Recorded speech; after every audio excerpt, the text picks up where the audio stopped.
Hi, everyone, and welcome back to our Theme Thursdays, where we talk about a different strength every single Thursday. We share it with special guests on campus and off campus, and we're super excited to get started back again this semester. We took a little bit of a break, just like everybody else in 2020. We took a little bit of a break, and we are back to Theme Thursdays. I'm so excited to get to talk through some of the strengths again this year and learn more together. We have 34 strengths. We covered a lot last semester. We're going to keep on down the list. So today we're going to be talking about Achiever and with our special guests. My name is Allie. I am the Service Learning Coordinator here at the May Center at the university, and I'm a Gallup Strengths enthusiast. I love learning about strengths. I love just seeing how we can use them in our everyday lives, how we use them as leaders, and how we use them as teams. So I'm excited to be a part of this and always enjoy our conversations. And next up, we have Clarissa, who I will let introduce herself. Hi, everyone. My name is Clarissa Tejeda, and I'm the Associate Director of Career Services here at the May Center. And I'm also one of the campus's Gallup Certified Strengths coaches. So I get to meet with students, staff, and faculty to really kind of build a plan of action when it comes to Clifton Strengths. So again, really excited for today's convo. Yeah, it's always great when we are joined by our coaches. We have some amazing coaches on campus that will be joining us later in the series as well. So it's always great to hear their perspective and their knowledge that they have gained through being coaches. And our very special guest today, Brelle, go ahead and introduce yourself. Hi guys, my name is Brelle Grolle and I am a student associate at the May Center. And I'm also a junior currently pursuing a degree in finance. Awesome. And she's our achiever of the day, who's going to share more with us about her achiever strength. So, the achiever strength are people who are exceptionally talented in the achiever theme, work hard, and possess a great deal of stamina. They take immense satisfaction in being busy and productive. So that's the Gallup definition, and we are pulling all of this or a lot of information from Gallup. So if you haven't taken a look at their website and their YouTube channel yet, you definitely should. A little plug for them. But that's the official definition. We want to know more about Gallup or strengths for individuals. And so my first question to you, Brelle, right on the spot is, what does achiever mean to you? So, being an achiever means to me is being proactive. With this mindset, I always try to see the end goal in everything that I do. And until I achieve it, it's always going to be on my mind. So, this has always helped me whenever I face different challenges throughout my life, is to always just stay motivated and keep that proactive and consistent mindset to get anything done that I need. Yeah, absolutely. And, one of the keywords that we use to define an achiever is driven. It's one you'll hear a lot when you're talking about the achiever strength. And you can always, hard work, count on them to get things done. Clarissa, from the coach perspective, can you share with us a little bit more about the strength?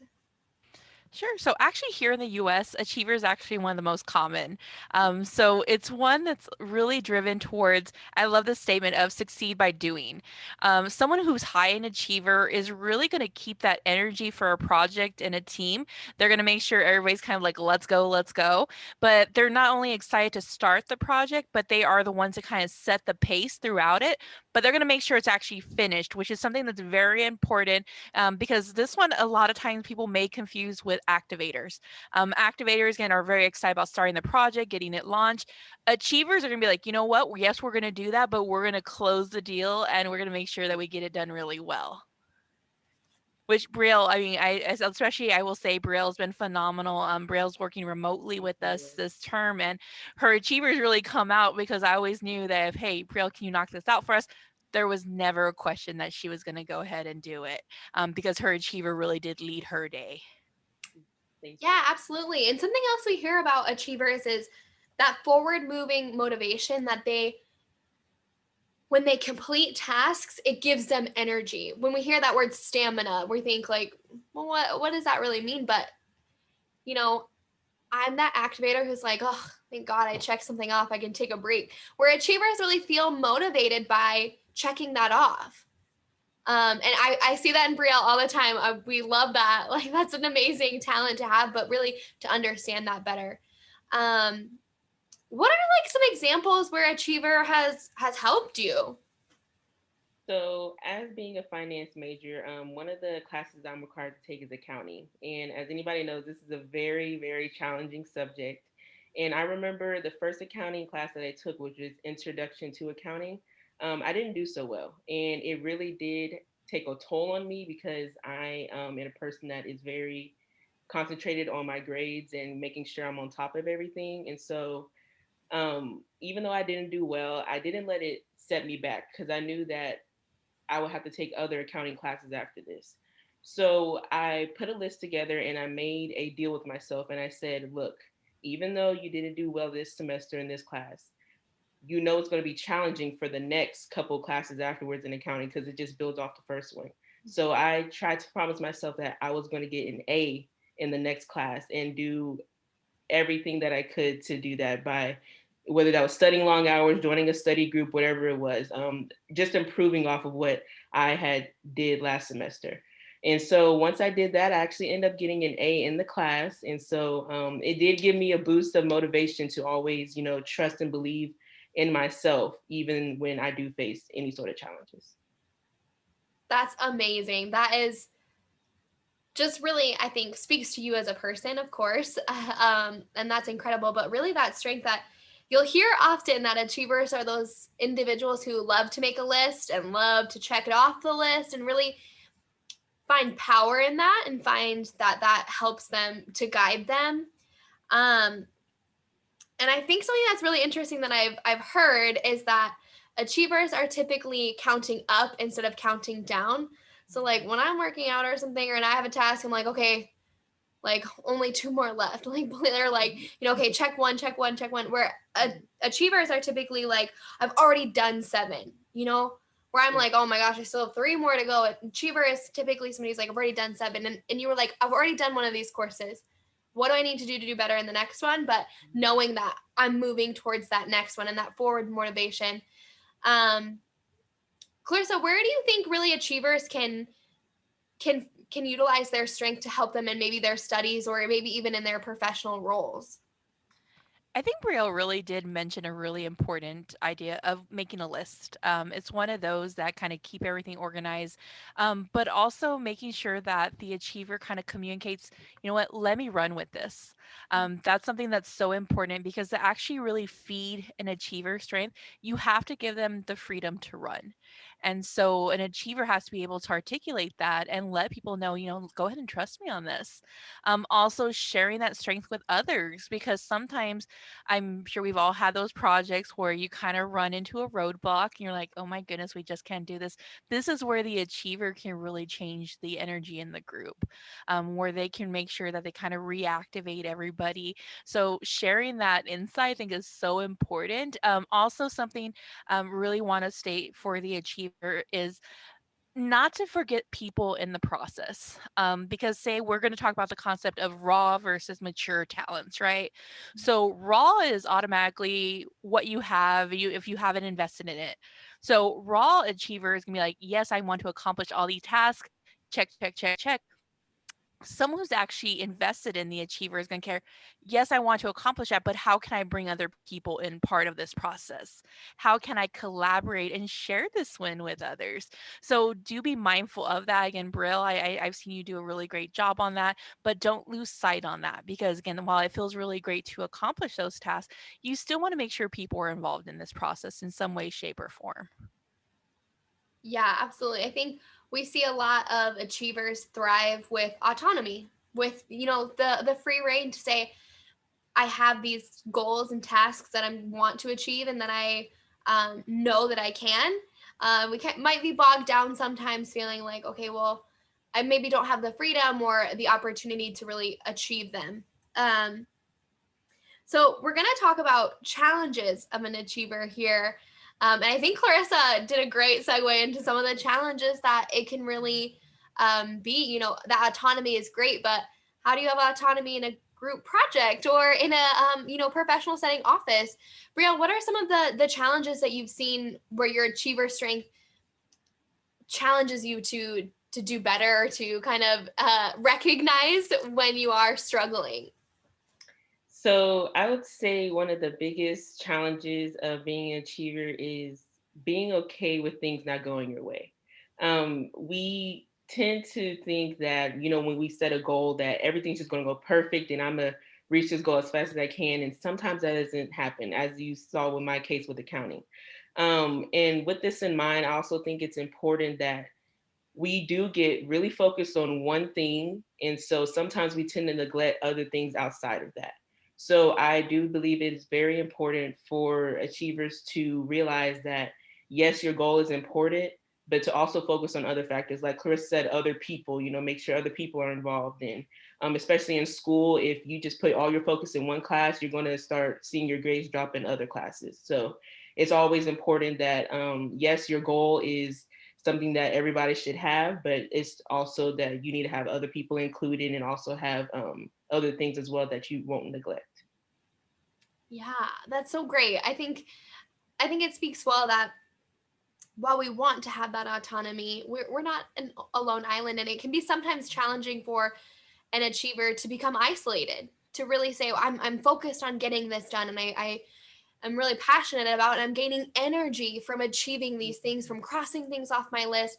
This is fueling me forward for this forward momentum, but it might be distancing me or making me a little bit isolated to where I um, don't recognize that there are other people in the group, or there are other things, and that's a challenge I think we all face. And gosh, 2020's kind of thrown that in our face a little bit, but definitely for achievers specifically, when you do feel so much joy in the getting things done, and it's such a powerful motivation for you, sometimes it can be hard to slow down and let others in. That might slow the process a bit, but might be a more rewarding experience, or even a more rewarding achievement. Maybe the project is better when we bring in other people and things like that.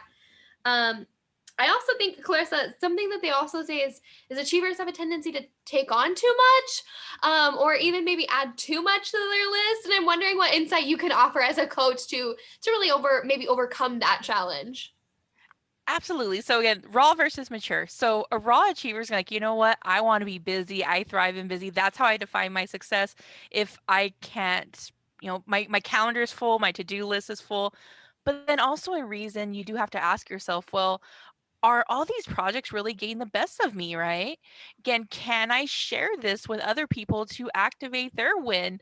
So, someone who's really kind of taken the time to reflect on their achiever, they're going to think more about, okay, so does this project really, does it focus on my productivity? Is it really a project that I need to be the one that leads the charge? Or is something else that I can maybe share with someone to help kind of transform them?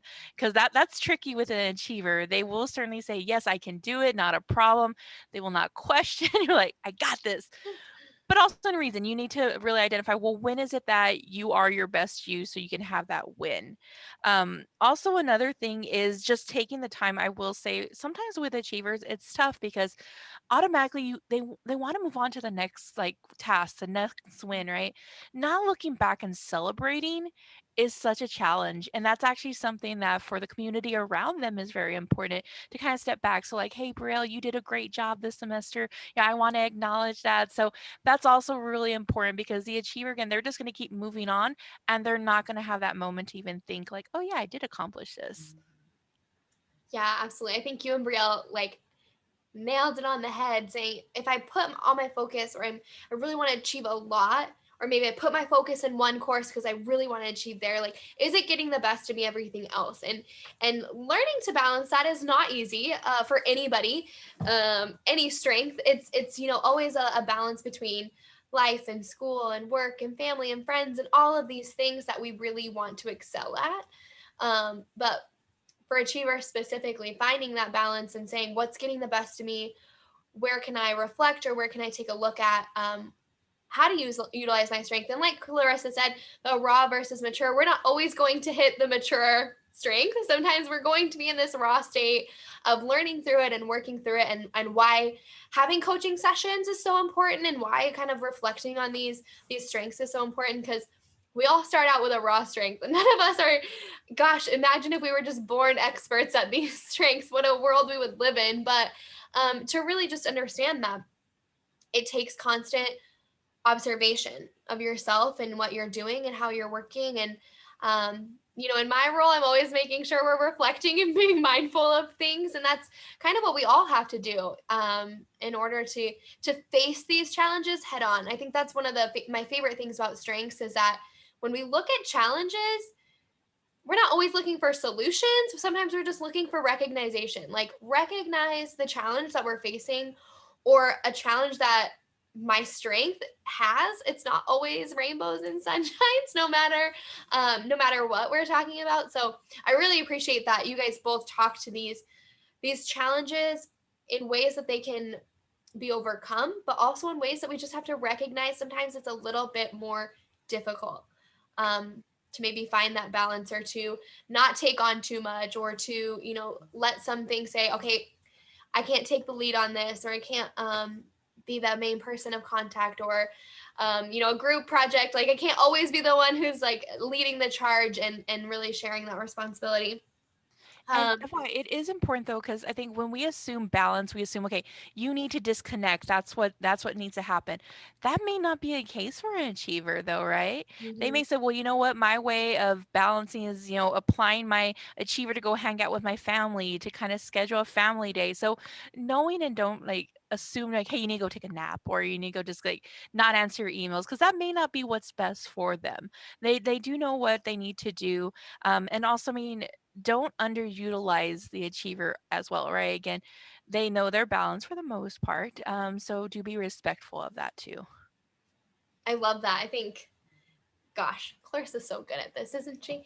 But really, I mean, we were talking earlier, Clarissa and I, like priorities. Like an achiever knows they're like, these are my priorities, and this is like where I want to invest my time. So I love that.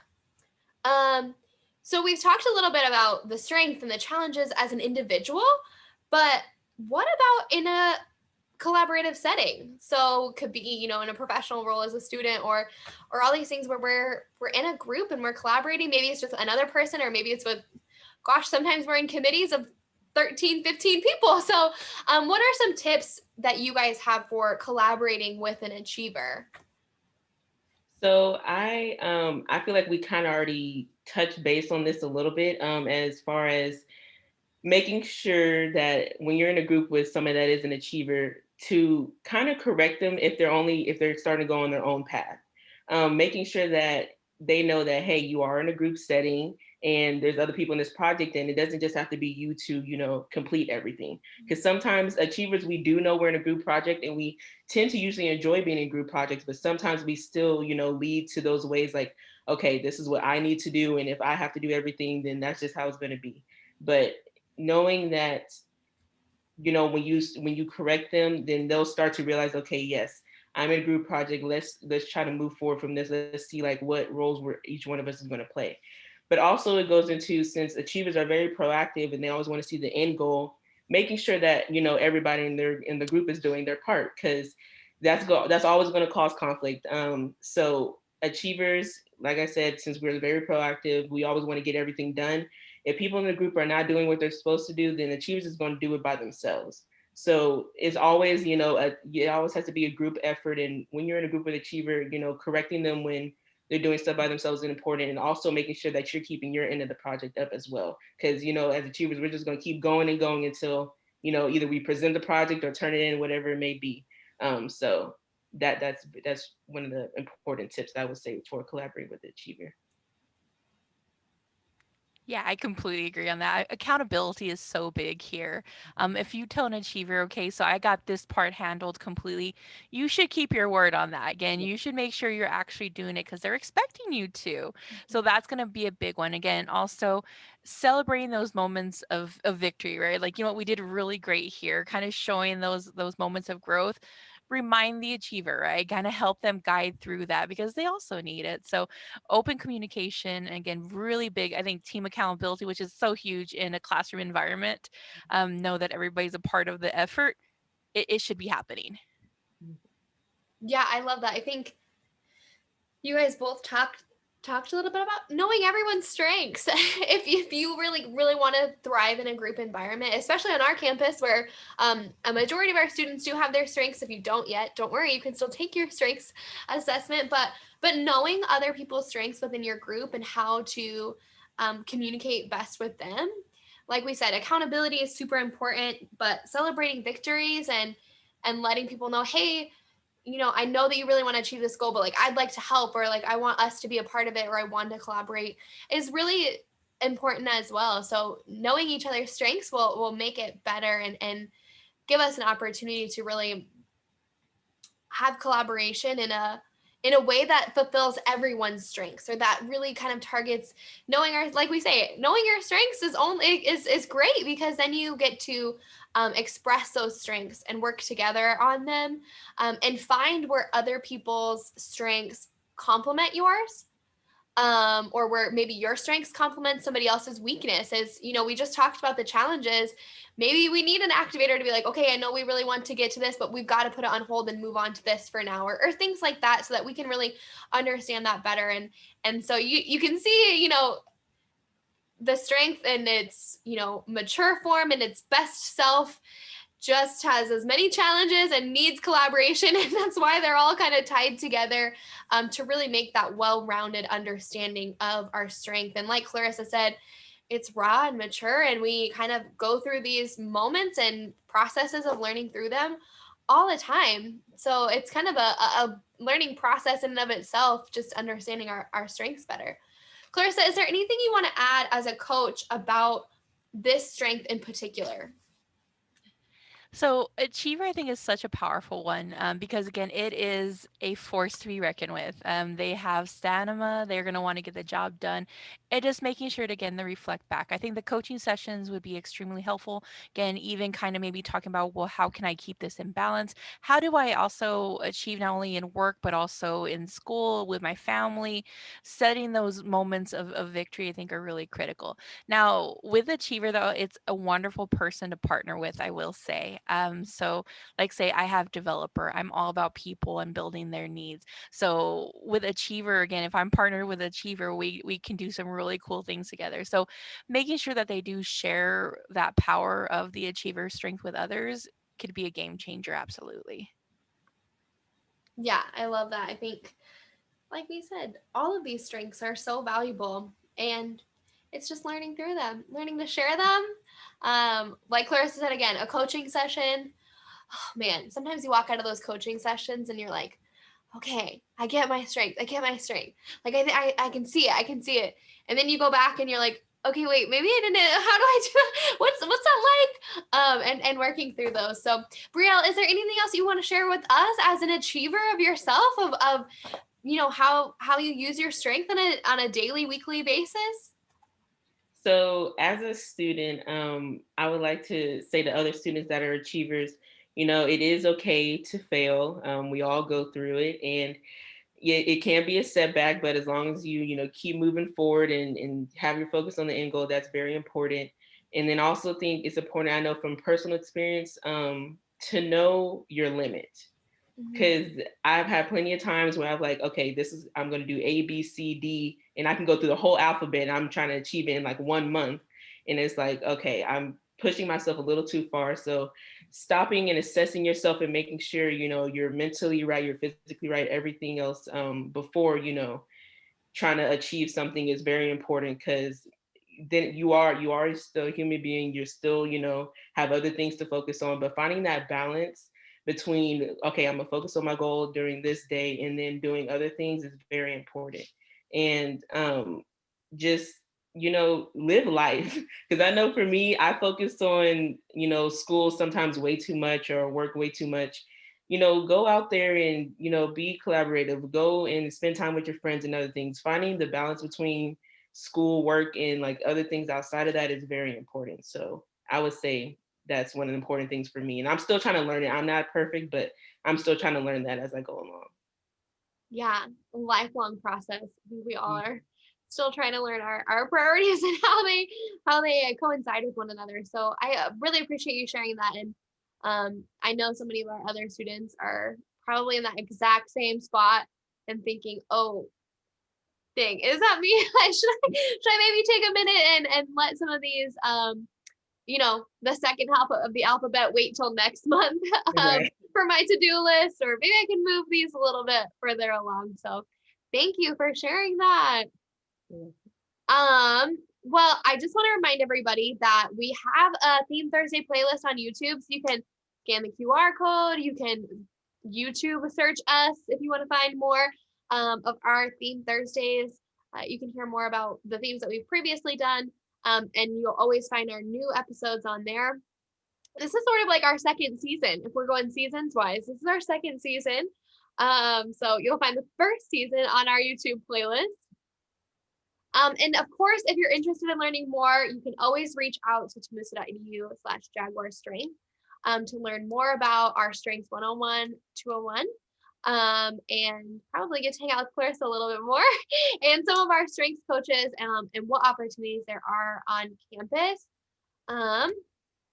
And I just want to remind everybody that Clarissa and I are part of the May Center.